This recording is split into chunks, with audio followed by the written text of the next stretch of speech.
Hey y'all, happy Tuesday. I was making dinner. Kids are out feeding animals, so if they come in a minute and it's chaos, it's fine. But I wanted to show you how to make the most delicious and simple stew, and today has just seemed like the perfect day to do so because we have had this crazy wind today and this cold front coming in, and so I thought this is just the perfect night for stew. And so I'm going to show you what I'm doing. I'm going to try to prop my phone up. How can I do this? Let's see. Hopefully it stays. Okay, so what I have going is our family likes a lot of meat, and anything that I make, I usually will add more meat to it. And also, I like to cook in a way that is going to get us maybe at least like one more night of leftovers. And so right now we're a family of 5. I have 3 pounds of ground beef that I have been browning with a chopped up onion. So like a medium-sized onion. I put salt and pepper, and I am finishing kind of browning my meat right now. And so you're gonna get your meat in here. And then y'all, this is one of the most just like versatile stews that you can do. You can literally, like I like to do this stew when I've got some leftovers of maybe some vegetables in the fridge that maybe are on the verge of going bad or just need to be cooked. And so and you can add to it whatever you have. I feel like a lot of times when I do this stew, it's never really the same because I'll add different vegetables or whatever you have. So what we're gonna add to this is I have got some potatoes chopped. So I'm gonna throw my potatoes in here. I've also got some chopped carrots. I'm gonna throw those in here. And I have a bag of frozen green peas. I don't know. I just eyeball everything. Y'all know that. But I'm going to show you kind of how much I add. I've got some peas, and then I have a little bit of some frozen green beans as well. The other thing that is you can do with this, if you've seen those bags of like mixed vegetables where it has like corn, carrots, peas, green beans, it's like a mixed bag, you could certainly use that and just use frozen veggies too. So super easy.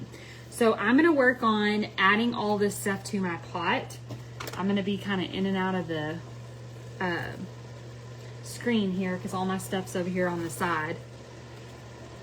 So what have y'all been up to? Is the weather kind of getting crazy where you're at? We, let's see, I worked today. I had patient check-in calls today, some lab reviews. On Tuesdays and Thursdays are usually my office days, and I have a sitter that comes in after we've finished our homeschool day and hangs out with the kids so that I can get some like uninterrupted office time done. So that's what today was. And so yeah. I probably chopped, now listen, I had some really big russet potatoes. So I probably did about 2.5 large potatoes. You can use any kind of potato that you have, and I just like chunked them up, and like they're just imperfect. And I also had a bunch of like organic baby carrots, and I just sliced those up and put those in there. Okay, and I'm just kind of eyeballing as I look at this and kind of going, okay, like that's probably, we like a lot of taters up in here. So I'd never skimp on the taters. So after you've got your veggies in, now I will say on the frozen vegetables, I'm gonna wait a little bit closer to when my potatoes and carrots are kind of fork tender. I'm gonna wait until that point to add in my peas and my green beans, because those peas are not gonna take very long at all. And so if you put them in now at this stage, they're gonna end up being like mush. So hold off on those until closer to the end, because those are not gonna take very long. So I'm getting this stirred in. And I'm going to add, oh, just threw that on the floor. I'm going to add in some beef broth, okay? I have got 2 boxes of this organic beef bone broth. I like to get this on Thrive Market. If you haven't ever heard of Thrive Market, I love it so much because I get a lot of my pantry items there, really good quality brands that are shipped straight to your door. And so when you live in a rural area like we do, I don't have access to a lot of those like really great brands without going to like a Whole Foods or a Sprouts up in the Metroplex area, and I do not have time for that. So this is a great way to get some of those items shipped straight to your door. So when you're choosing your beef broth, if you're not making homemade, you want to make sure that you're paying attention to ingredients. A lot of these broths will have things like caramel color or MSG or a lot of junk ingredients in there. And so you really want to make sure that you're paying attention to what's in it, and that they're choosing quality whole foods. And that's why I like this Thrive brand, because it's really good. So I'm going to add in some beef broth here.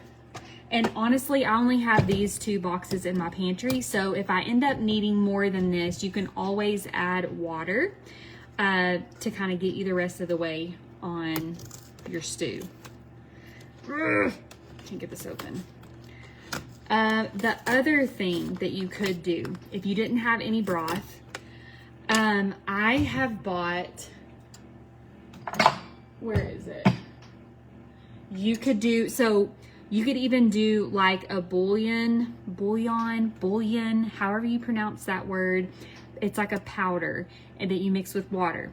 You don't want to buy the, the bouillon powder that is mostly at the stores that has all the junk in it. But I have discovered this Clean Monday Meals brand, and this is great, like super great quality, good ingredients without all the coloring and all of that in it.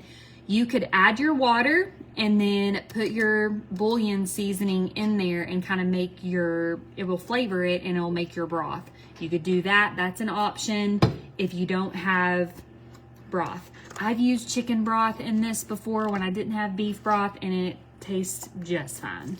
So whatever you have on hand. So yeah, I may need to add a little bit of water just to get a little more liquid. You want to make sure that, your potatoes and all of your ingredients are, in water, submerged in the water. So I'll kind of show you what this looks like. And then what I'm going to do is I'm going to pop the lid on and let this simmer until my potatoes and my carrots get fork tender. When they get tender, I'm going to add in my green beans, and I'm going to add in some of these peas. I'm not going to add in this whole half bag of peas. I'm just going to kind of eyeball it. I'll add those in, heat those through, and then you may need to add a little bit more salt and pepper to it. I also like to add things like garlic, or if you've got some herbs like oregano, or I'm trying to think of what herbs, like rosemary, some of those that would go in the soup as well. But y'all, it's so easy and versatile. I call it Mulligan stew because it was a recipe that was passed down from my mother-in-law, and that's what they called it. But it really is super versatile, and you can kind of add to, take away, whatever you want. And then we're gonna serve this with, I found these Capellos. Are y'all familiar with this brand? They make amazing biscuits, pastas, all kinds of good stuff. But they have these dinner rolls. And so this is just a quick throw in the oven. They're already done. And we're gonna serve this with our stew.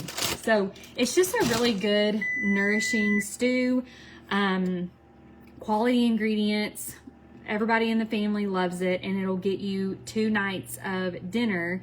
If you're, like I said, I put extra protein in here and your veggies, and you can get 2 nights out of this. So Anyways, y'all know I don't measure anything. Just eyeball it, like taste and see that the Lord is good is basically what you got to do. Taste it, see what it needs, add a little bit here, add a little bit there. That's kind of the fun of it. And so you don't have to be super rigid with it at all. And so anyways, let me know if y'all try this, what you think of it, or if you have like a really good stew recipe and you want to share it in here for us. I love this time of year when it's time to start doing all the soups and the stews and all the yummy, like comforting, warm foods. And so definitely feel free to share those in here if you've got a tried and true recipe that you love and you think that we would all enjoy also. Like, share it in here. And yeah, let me know if y'all have any questions and let me know if you try it.